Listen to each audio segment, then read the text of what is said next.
Tautas priekšstāvs un ministrs nav mūsu valstī tā īstā patiesā vara. Īstā patiesā vara ir pavisam citiem cilvēkiem. Tiem cilvēkiem, kas deputātu akceptē sarakstā.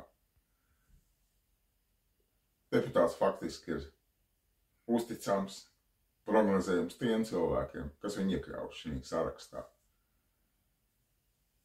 Un atrašanās vai iekļūšana sarakstā nav atkarīga no tā, cik tu strādā tautas un valsts interesēs, bet cik tu strādā šo cilvēku interesēs, kuri iekļaut tev sarakstā, akceptē šo sarakstā.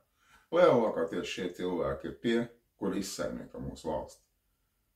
Un faktiski šie cilvēki arī nākamais ir pakļauti padevīgi naudas varai, kur atļauj viņam izsaimniekot Latviju.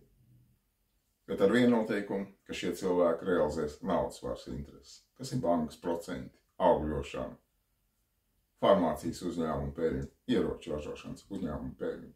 Un savā ziņā arī ārpolitika, kas saistīts ar ieroču ražošanu. Tā kā apzināties, piedaloties vēlēšanās, tu piedalies teātrī, kurā neko neizmaini, tikai rada ilūziju, ka tu it kā pārstāvi un iecel savus tautas priekšstāvus. Tas ir apmāns.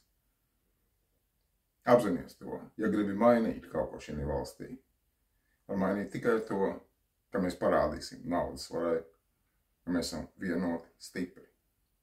Un aicinu piedalīties kārtējā tautas kustības organizētā pasākumā, lai mainītu mūsu tautas likteni, mūsu valsts likteni, mūsu gaišu labklājības likteni.